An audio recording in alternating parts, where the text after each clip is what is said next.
Инфлацијата повторно забрза. Државниот завод за статистика измери дека во март скокнала на 4,9% во однос на март лани.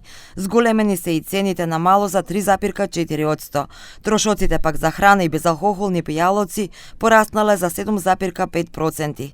За една година поскапеле и облеката, обувките, здравствената заштита, рекреацијата, спортот и културата, а зголемени се и цените во рестораните, како и тие за сместување, образование. Во однос на февруари пак трошоците за живот се повисоки за 0,7%.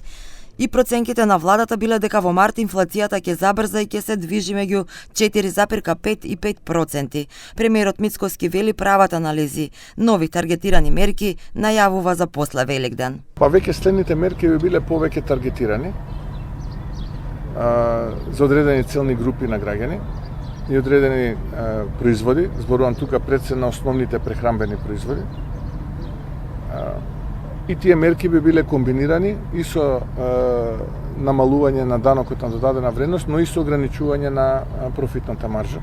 Експертите алармираат дека ударот врз инфлацијата од кризата на Блискиот Исток може да биде и до 3 пати поголем од тој во 2022 година и побараа итни мерки од владата за заштита на стандардот на граѓаните. Премиерот пак вели дека со намалувањето на ДДВ-то и акцизата за горивата ги преполовиле можностите за двојно поголема инфлација од тоа кое што се очекувало.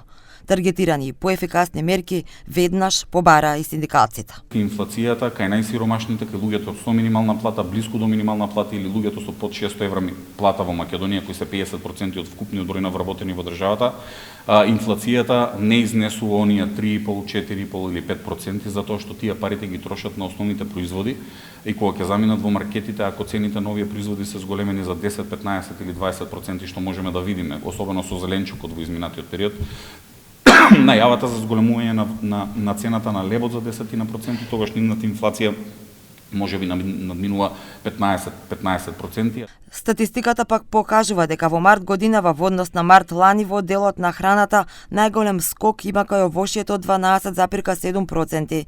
Млекото, јајцата и другите млечни производи поскапеле за 8%, кај маслата и мастите поскапувањето е речиси 7%.